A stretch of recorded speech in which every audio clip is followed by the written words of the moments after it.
안녕하세요 여러분, 지유입니다. 한 주 동안 어떻게 지내셨나요? 한국의 날씨는 어땠나요? 파리는 이번 주 내내 날씨가 참 좋았어요. 햇볕도 따사롭고. 그래서 좀 무작정 걸어 다녔습니다. 목적지를 정해두지 않고요. 쏟아지는 햇살이 어찌나 강렬한지 바로 제 머리 위에 있는 것 같았어요. 조금 어지러웠습니다. 그래서 그늘 아래로 자리를 옮겨서 계속 걸었죠. 전혀 춥지도 않아요. 저번 주까지만 해도 두꺼운 코트를 입었었거든요. 그런데 이제 가벼운 자켓 하나 걸치고도 덥습니다. 하지만 일기예보를 보니까 다음 주는 일주일 내내 비가 온대요. 파리의 기온은 참 변덕이 심해요. 그나저나 요즘 코로나19 때문에 파리 거의 대부분의 상점이 문을 닫았어요. 정부의 정책 때문에 잠시 닫은 가게도 있고요. 그냥 이제 너무 버티기가 힘들어져서 문을 아예 닫은 가게도 있는 것 같아요.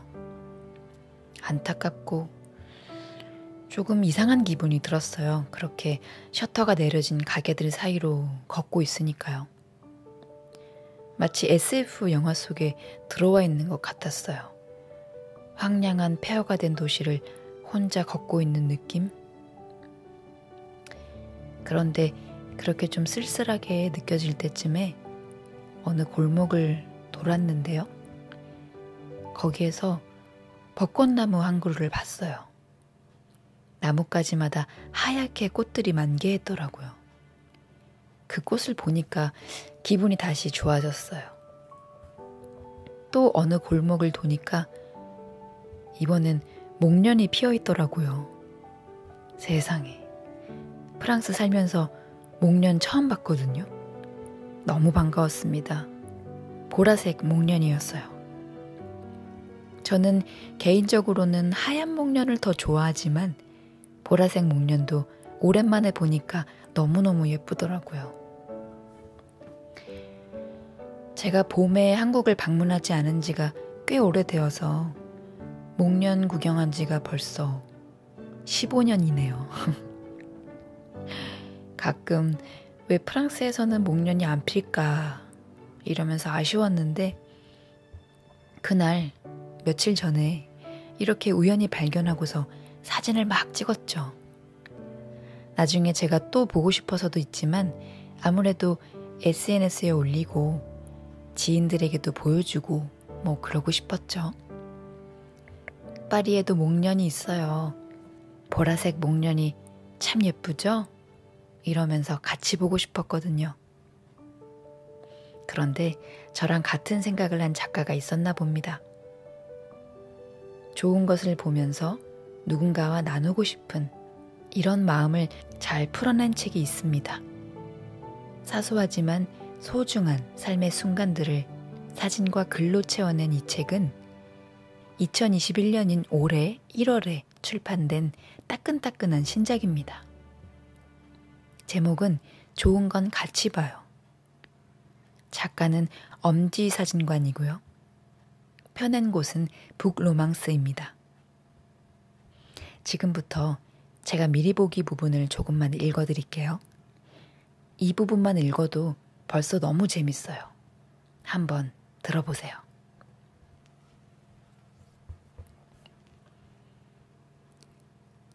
좋은 건 같이 봐요. 글, 사진, 엄지사진관. 작가의 말. 여기에 들어가는 글을 수십 번 썼다 지웠다. 몇 번의 계절이 바뀌었고 나의 자리도 마음도 몇 번이나 변했다.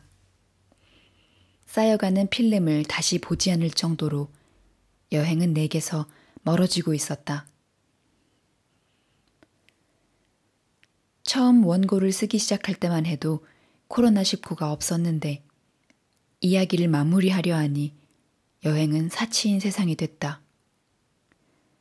어디론가 떠나는 것이 당연하고 환승을 기다리며 공항에 앉아있는 시간마저 아까워 발을 동동 구르던 시간들이 소중하게 느껴진다.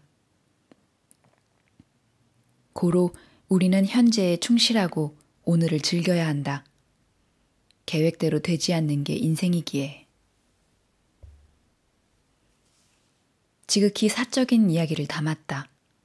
누군가는 글을 읽고 피식 웃어넘길 수도, 또 누군가는 이해하지 못할 수도, 누군가는 공감되지 않고 이해하기 어려울 수도 있다. 하지만 그저 멋들어진 문장으로만 채우고 싶지 않았다. 기분이 태도가 되지 않으려 했던 순간, 회사 일은 그저 회사 일이라며 애쓰지 않으려 했던 순간, 바쁘지도 않으면서 엄마 전화에 시큰둥했던 순간, 치열한 하루 끝에 문득 외로웠던 순간, 퇴근길 동기들과 생맥주 한 잔에 전우회를 불태웠던 순간, 인센티브로 부모님께 에어컨을 선물했던 순간 등 어쩌면 보통의 하루가 모여 특별한 시간을 만들어 주었는지도 모른다. 언젠가는 다시 떠날 것이다. 나도 여러분도. 다시 떠날 수 있게 되었을 때 우리 마음속에 떠나지 못할 이유가 하나도 남아있지 않기를 바라며.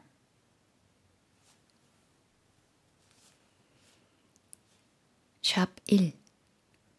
때론 계획한 대로 되지 않았기 때문에 더 멀리까지 달릴 수 있었다는 것을 이제는 안다. 좋은 건 같이 봐요. 사람들이 가끔 물어봐요. 무슨 생각을 하며 사진을 찍는지요? 사진을 찍을 때면 이 순간을 보여주고 싶은 누군가를 생각해요. 좋아하는 순간이 언제냐고 물어봐요. 서점에서 책을 읽다가 좋은 글귀를 마주했을 때, 혼자 카페에 앉아 맛있는 베이글 한 입 먹을 때, 굳이 무언가를 하지 않더라도 아침에 창문을 열어 풍경을 바라보는 순간들을 좋아해요. 그리고 이런 사소한 순간에도 문득 누군가를 떠올리곤 했어요. 출근길 오랜만에 입은 정장에 커피 한 잔을 들고 있는 모습이 어른스러워 보여 거울에 비친 내 자신을 찍기도 하고요. 퇴근길 노을이 예쁘다며 눈으로 봐도 좋을 순간을 굳이 사진으로 담으려 하죠. 회의 중에 널브러진 회의 자료가 감성적으로 보여 찍고, 회사 생활이 힘들다 하지만 가끔 번개로 만나는 동기들과 셀카를 찍어요. 그리고 몇 년이 지나 우리 이땐 이랬지 하며 꺼내어 보기도 합니다.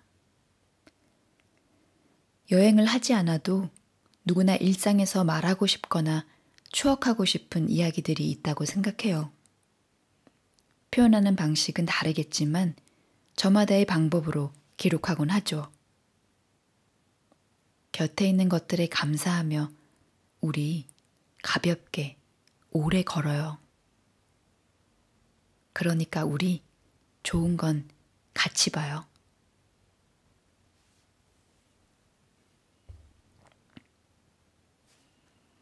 한 사람을 위한 마음. 여행 사진은 어떻게 하면 잘 찍을 수 있나요? 우선 여행을 가셔야죠. 사랑스러운 문체로 글을 쓰고 싶어요. 사랑을 하시면 됩니다. 가끔 내게 무슨 생각을 하며 사진을 찍느냐고 묻는 사람들이 있다. 아마도 별뜻 없는 가벼운 이 질문에 나는 늘 무겁게 답했다. 한 사람에게 보여주고 싶어서. 그 한 사람이 이 사실을 안다면 조금 무서울지도 모르겠다. 나는 30년 내내 단발을 유지하고 있다. 그리고 편식을 심하게 하는 편이라 좋아하는 음식을 많이 먹는 편이다.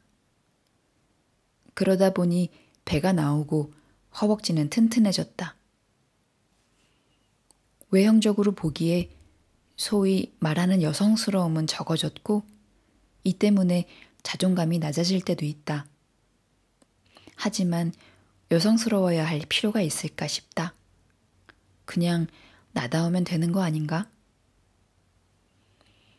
주변에서 친구들은 연애도 하고 결혼도 한다. 나는 연애와 관련된 그 어떤 상황이라도 마주하면 항상 나답지 않은 모습으로 바보가 되곤 했다. 그런 내게도 이상형은 있다. 연애라는 말만 들어도 마음에 한 사람의 모습이 선명해진다. 그 사람과의 약속을 앞둔 어느 날 온갖 상상의 나래를 펼치며 입고 나갈 옷을 골라보지만 어차피 그 옷이 그 옷이다. 새 옷을 입으면 달라 보일까 싶어 옷을 사서 집에 들어가니 엄마의 한마디가 들려온다. 비슷한 거 2번째 서랍에 있을 거야.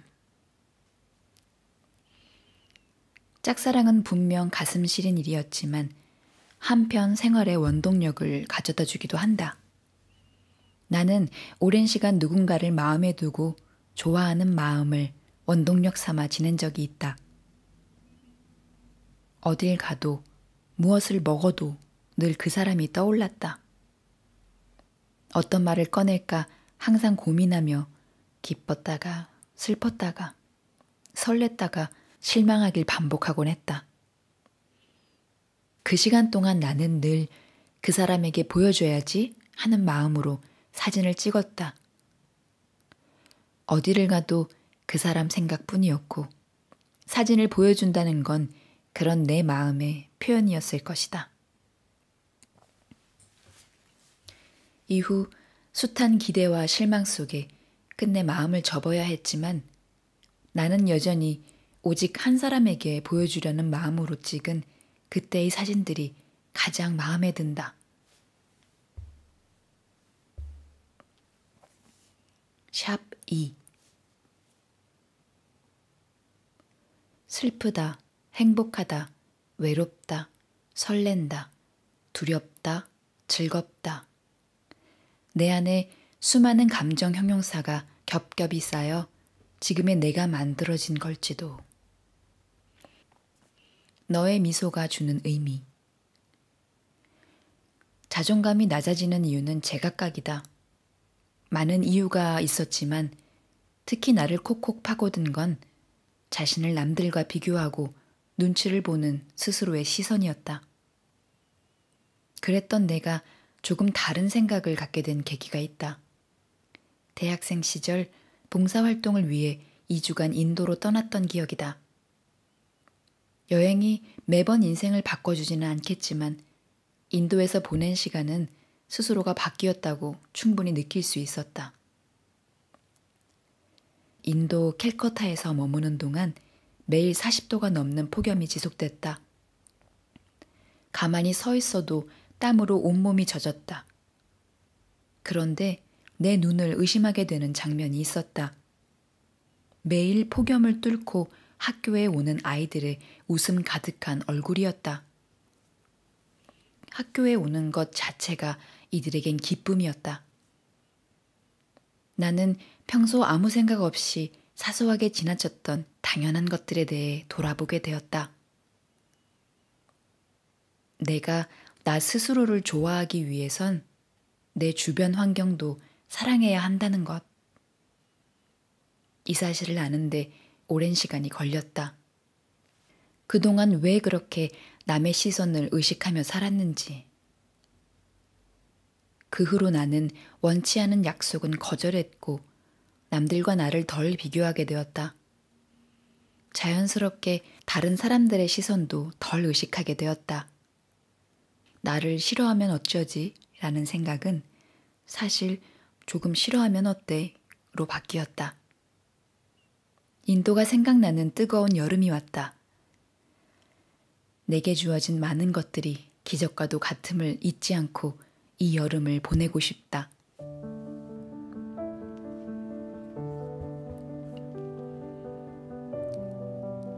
자, 여기까지가 미리 보기로 공개된 부분이었습니다.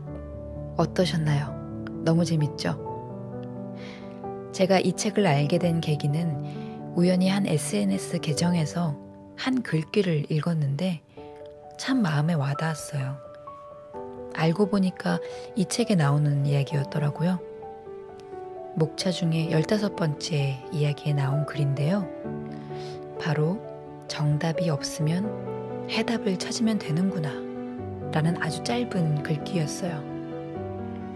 그런데 저는 이걸 보고 말 그대로 무릎을 탁 쳤거든요. 그렇지, 정답이 없으면 다른 해답을 찾아보면 되지.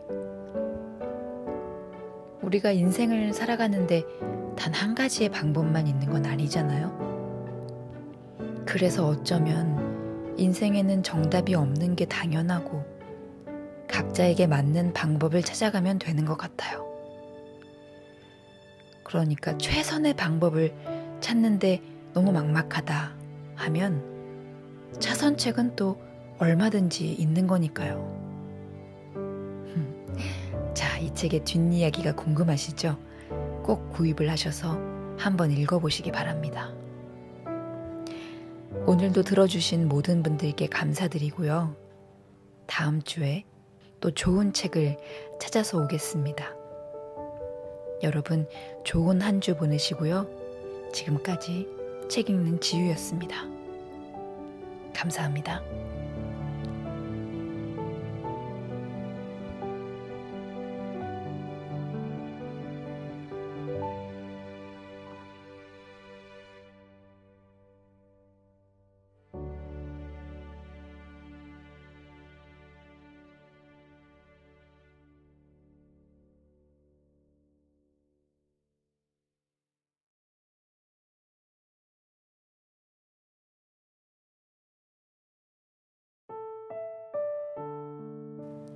좋은 건 같이 봐요. 글, 사진, 엄지 사진관. 작가의 말. 여기에 들어가는 글을 수십 번 썼다 지웠다. 몇 번의 계절이 바뀌었고 나의 자리도 마음도 몇 번이나 변했다. 쌓여가는 필름을 다시 보지 않을 정도로 여행은 내게서 멀어지고 있었다.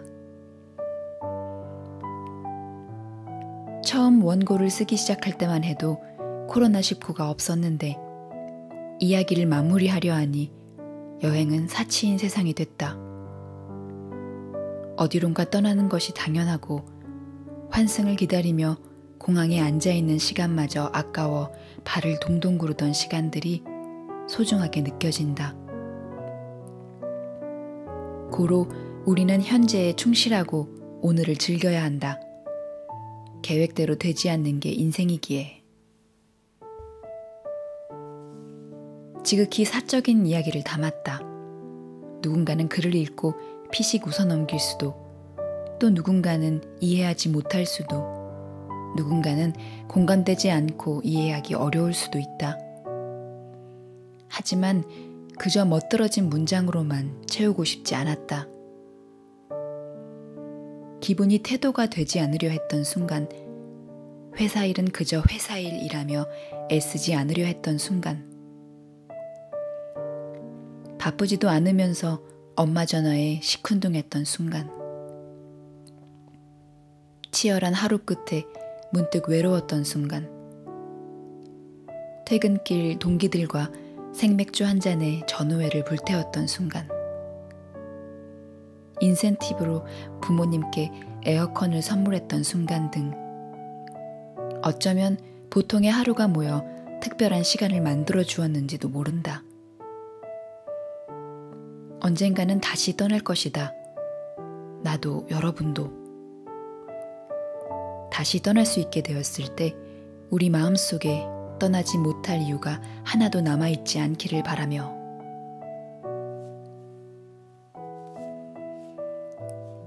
샵 1. 때론 계획한 대로 되지 않았기 때문에 더 멀리까지 달릴 수 있었다는 것을 이제는 안다. 좋은 건 같이 봐요. 사람들이 가끔 물어봐요. 무슨 생각을 하며 사진을 찍는지요? 사진을 찍을 때면 이 순간을 보여주고 싶은 누군가를 생각해요. 좋아하는 순간이 언제냐고 물어봐요. 서점에서 책을 읽다가 좋은 글귀를 마주했을 때, 혼자 카페에 앉아 맛있는 베이글 한 입 먹을 때, 굳이 무언가를 하지 않더라도 아침에 창문을 열어 풍경을 바라보는 순간들을 좋아해요. 그리고 이런 사소한 순간에도 문득 누군가를 떠올리곤 했어요. 출근길 오랜만에 입은 정장에 커피 한 잔을 들고 있는 모습이 어른스러워 보여 거울에 비친 내 자신을 찍기도 하고요. 퇴근길 노을이 예쁘다며 눈으로 봐도 좋을 순간을 굳이 사진으로 담으려 하죠. 회의 중에 널브러진 회의 자료가 감성적으로 보여 찍고, 회사 생활이 힘들다 하지만 가끔 번개로 만나는 동기들과 셀카를 찍어요. 그리고 몇 년이 지나 우리 이땐 이랬지 하며 꺼내어 보기도 합니다. 여행을 하지 않아도 누구나 일상에서 말하고 싶거나 추억하고 싶은 이야기들이 있다고 생각해요. 표현하는 방식은 다르겠지만 저마다의 방법으로 기록하곤 하죠. 곁에 있는 것들에 감사하며 우리 가볍게 오래 걸어요. 그러니까 우리 좋은 건 같이 봐요.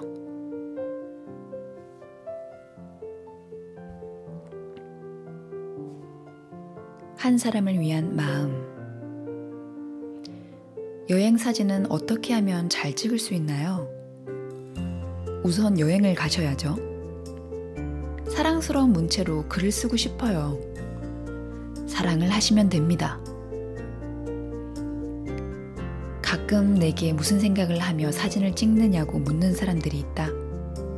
아마도 별뜻 없는 가벼운 이 질문에 나는 늘 무겁게 답했다.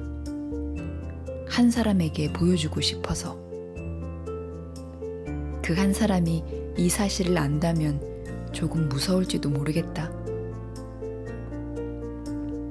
나는 30년 내내 단발을 유지하고 있다.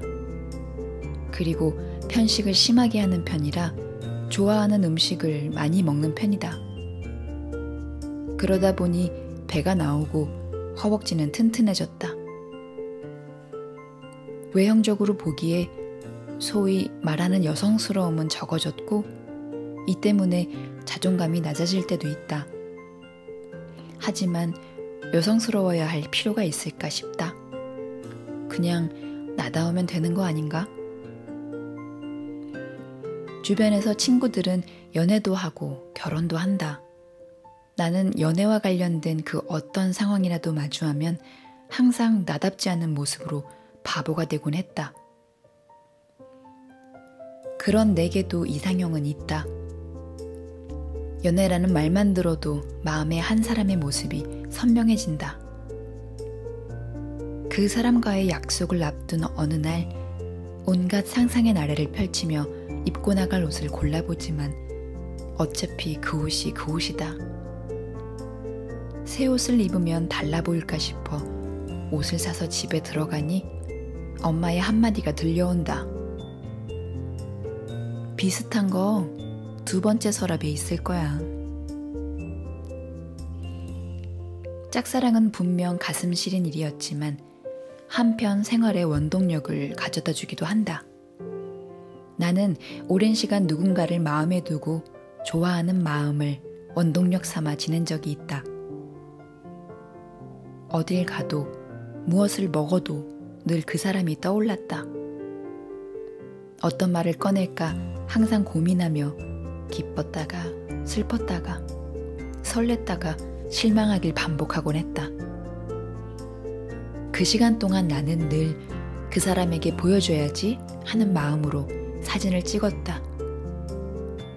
어디를 가도 그 사람 생각뿐이었고 사진을 보여준다는 건 그런 내 마음의 표현이었을 것이다. 이후 숱한 기대와 실망 속에 끝내 마음을 접어야 했지만 나는 여전히 오직 한 사람에게 보여주려는 마음으로 찍은 그때의 사진들이 가장 마음에 든다. 샵 2.